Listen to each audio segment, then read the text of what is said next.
وہ سامنے تو آیا ہی نہیں، لیکن حضور نے اندر بیٹھے بیٹھے ہی اندر بیٹھے بیٹھے ہی محبوب فرمانے لگے وہ جو آیا ہے نا، کیونکہ حضور تو مالک ہے نا جنت کے۔ میرے امام فرماتے ہیں تجھ سے اور جنت سے کیا مطلب، منکر دور ہو، ہم رسول اللہ کے، جنت رسول اللہ کی۔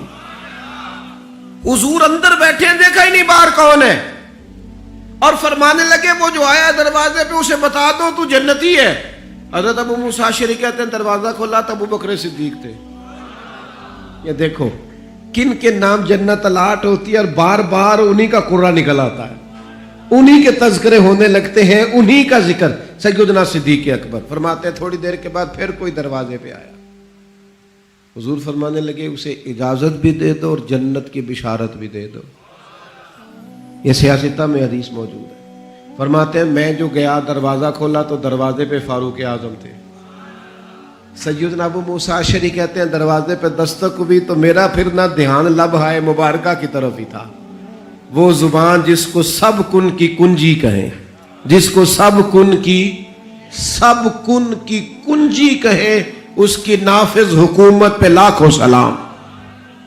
پھر دروازے پہ دستک ہوئی تو کریم فرمانے لگے دروازہ کھولو اور اس بندے سے کہو تم پر آزمائش بھی آئے گی، پر یہ بتا دو تو ہے جنتی، تمہیں آزمائشیں دیکھنی پڑیں گی، تکلیفیں آئیں گی، فتنے آئیں۔ کہتے ہیں میں دروازے پہ گیا تو سیدنا عثمان غنی موجود۔ میرے دوستو ان لوگوں کے بارے میں کبھی تشکیک کا شکار نہ ہونا، کسی شرارت کرنے والے کی شرارت کے پیچھے نہ چلنا۔ میرے نبی پاک علیہ الصلوۃ والسلام نے تو پہلے خبر دی تھی کہ حضرت عثمان غنی پر فتنے آئیں گے، آزمائشیں آئیں گی، اور صحیح روایت میں موجود ہے خبر دی تھی۔ حضرت عثمان غنی رضی اللہ تعالیٰ عنہ کا تو وہ مقام و مرتبہ ہے، وہ شان ہے کہ ان کی شہادت کی خبر بھی رسول پاک نے دے دی۔ فرمایا یہ شہید ہوگا عثمان، شہادت تک کی خبر۔ حضور کو پیار ہے نا سیدنا عثمان۔ نبی پاک صلی اللہ تعالی علیہ وآلہ وسلم احد پہاڑ پہ گئے تو احد پہاڑ کانپنے لگا۔ کون تھا حضور کے ساتھ؟ حضرت صدیق اکبر تھے، سیدنا فاروق اعظم تھے، اور حضرت عثمان غنی تھے۔ احد پہاڑ کانپنے لگا۔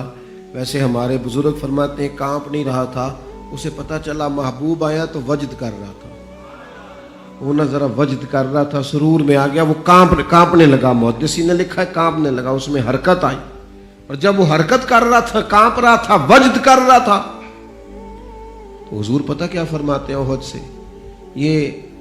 یہ باتیں ہم سنتے ہیں، کبھی ان کا مزہ تو لے کے دیکھو، پھر غور کرو۔ حضور ہیں پہاڑ پہ، حضرت عمر ہیں، سیدنا ابو بکر ہیں، حضرت عثمان ہیں۔ حضور پہاڑ پہ ہیں، پہاڑ کانپا ہے، وجد کیا ہے، حرکت کی ہے۔ حضور پتہ کیا فرماتے ہیں؟ فرماتے ہیں احد ٹھہر جا، تیرے اوپر ایک نبی ہے، ایک صدیق ہے، 2 شہید ہیں۔ اور تو دیکھ تو صحیح، مقام دیکھ، اعزاز دیکھ، احترام دیکھ، تیرے اوپر ایک نبی ہے، ایک صدیق ہے، اور 2 شہید ہیں۔ دنیا میں بڑے شہید ہوئے، پر اس شہید کا مرتبہ بھی جانتے ہو جسے حضور نے شہید کہا؟ ایک تو یہ ہے نا پراپوگنڈے پر لوگ بڑے لوگوں کو شہید کہتے ہیں، اور جنہیں حضور کی زبان اطہر شہید کہے، نبی پاک جنہیں شہید کہے۔ رسول پاک علیہ السلام نے فرمایا 2 شہید ہیں۔ تو 2 شہید کون تھے؟ ایک حضرت عمر فاروق، ایک حضرت عثمان غنی۔ اور پھر نبی پاک نے میری شہادت کی خبر نہیں دی، حضور نے یہ بھی بتایا ان کا مقام کیا ہوگا، ان کو ملے گا کیا۔ اللہ کے حبیب صلی اللہ تعالی علیہ وسلم فرمانے لگے ایک تو شہادت ہے، اور شہید کو جنتی، اور صحابی ویسے ہی جنتی، اور پھر عشرہ مبشرہ، اور پھر خلفائے راشدین، اور پھر سیدنا عثمان غنی، اور پھر شہادت کا اعزاز۔ یہ ساری نسبتیں تو اپنی جگہ، لیکن رسول کریم صلی اللہ تعالی علیہ وسلم ارشاد فرمانے لگے ہر نبی کا کوئی نہ کوئی رفیق ہوتا ہے، اور فرمایا میرا رفیق عثمان غنی ہے، وہ بھی جنت میں، یہ جنت میں میرے رفیق ہوں گے، میرے ساتھ ہوں گے سیدنا عثمان غنی رضی اللہ تعالیٰ عنہ۔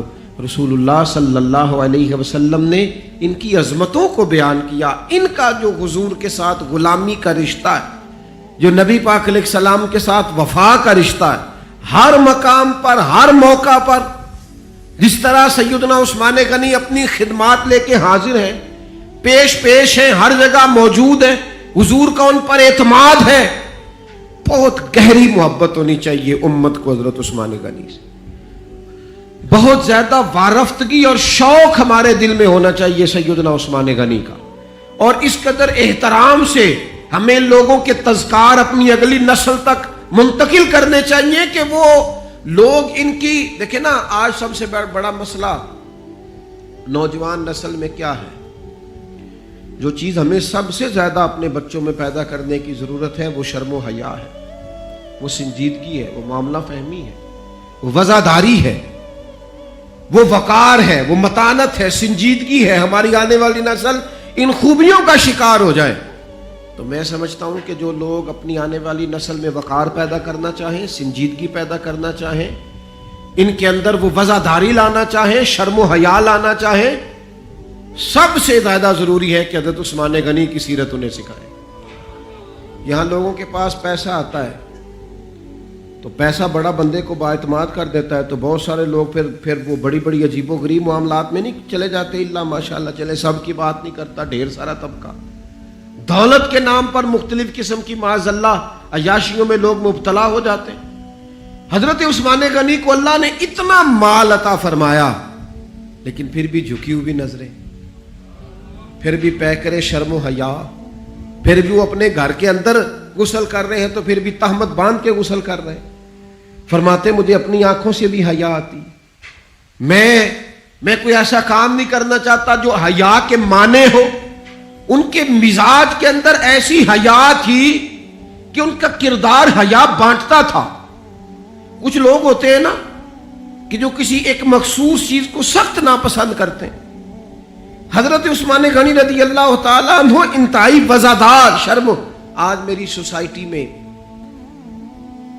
زو مانا باتیں پھیلائی گئی، غلط باتیں کی جاتی ہیں، ایسی باتیں، اور ایسے لوگ اس سطح پر اتر کر باتیں کرتے ہیں جن کے منہ سے اچھی بھی نہیں لگتی کہ یار آپ اپنی وزاداری دیکھیں، آپ نے کتنی کمزور بات کری. بچوں کے بیچ بیٹھ کر، دوستوں کے بیچ بیٹھ کر آپ نے اتنی چھوٹی بات کر دی. آپ نے صرف 2 لمحوں کے لیے لوگوں کو ہنسانا تھا لیکن آپ نے حیا کا ہی خیال نہیں رکھا. آپ کے جو من میں آیا آپ نے کہہ دیا. ہر بات کو سنانے کی ہوتی ہے، ہر بات پہ. حضرت علی شیر خدا فرماتے میں نے ایک مخصوص مسئلہ حضور سے پوچھنا تھا لیکن مجھے اتنی حیا آتی تھی میں کئی ہفتے کئی مہینے پوچھ نہیں سکا، حالانکہ بات شریعت کی پوچھنی تھی. فرماتے پھر کوئی شخص آیا، اس نے وہ بات پوچھی تو میرا بھی مسئلہ حل ہو گیا. مزاج میں جب شرم و حیا ہوتی ہے، اور فرمایا جب بندہ بے حیا ہو جائے پھر جو مرضی کرے. پھر تو لوگ باپ کو مذاق کرتے ہیں، پھر تو اپنے بزرگوں کو مذاق کرتے ہیں. لہجوں کا سنجیدہ ہونا، متانت، وزاداری، وقار، ہر جگہ ہر بات نہیں کی جا سکتی. لہذا انسان کو اپنی ہر حیثیت کا خیال ہونا چاہیے. حضرت عثمان غنی کے مزاج کے اندر جو حیا کوٹ کوٹ کے بھری ہوئی تھی. نبی پاک علیہ السلام آرام فرمایا، بڑی معروف روایت ہے، اور تھوڑی سی پنڈلی مبارک سے چادر مبارک کٹی ہوئی ہے. حضرت ابو بکر آئے، حضور لیٹے رہے، عمر آئے، لیٹے رہے. سیدہ عائشہ کہتی ہیں عثمان غنی آئے. اچھا ایک بات یہاں، حضرت عمر مزاج کے جلالی ہیں، جناب عثمان تو ٹھنڈی طبیعت کے آدمی، لیکن ان کے مزاج کے اندر وہ جو ایک الگ وزاداری ہے، ان کے مزاج کے اندر وہ جو اس معاملے کے اندر بہت زیادہ سنجیدگی ہے. دروازے پہ دست، کوئی کون ہے دروازے پہ؟ حضور میں عثمان غنی. فرمایا ذرا رکو. سیدہ کہتی ہیں حضور اٹھ کے بیٹھے. اللہ کرے آپ سمجھیں یہ حضور کی شفقت ہے غلام کے لیے، یہ محبوب کی. اوے چھوٹے تو خیال رکھتے ہی ہیں بڑوں کی، یہ پسند ہے یہ پسند ہے، لیکن اگر محبوب کریم اتنا کرم کرے، اپنے غلام کی چاہت کا خیال کریں تو پھر بات بھی دیکھیں اور پھر اس غلام کی شان بھی دیکھیں. نبی کریم صلی اللہ تعالی وسلم نے فرمایا ذرا رکو. حضرت عثمان غنی رک گئے، محبوب اٹھے، پہلے اپنی چادر مبارک کو ٹھیک کیا اور پھر حضور نے فرمایا اب آ جاؤ. بات چیت ہوئی، سیدنا عثمان تشریف لے گئے، باقی بھی چلے گئے. تو سیدہ عائشہ صدیقہ کہتی میں نے عرض کی حضور ابو بکر صدیق بھی آئے، فاروق اعظم بھی آئے اور عثمان غنی۔ یا رسول اللہ آپ نے کہا رکو اور رکے، پھر آپ نے اپنی تہمت کو سمیٹا تو کریم نے کیا فرمایا؟ حضور فرمانے لگے عائشہ جس سے فرشتے بھی حیا کریں، اوئے ہوئے، فرمایا جس سے فرشتے بھی حیا کریں میں نہ اس سے حیا کروں۔ فرشتے عثمان غنی سے حیا کرے، فرشتے سیدنا عثمان غنی سے تو فرشتے حیا کرے، حضور حیا کرے، پھر وہ بڑا بے حیا نہیں جو عثمان غنی کا حیا نہ کرے، بڑا بے حیا ہے جو سیدنا عثمان کا حیا نہ کرے۔ حضرت عثمان غنی کے بارے میں حضور نے فرمایا ان سے تو فرشتے بھی حیا کرتے۔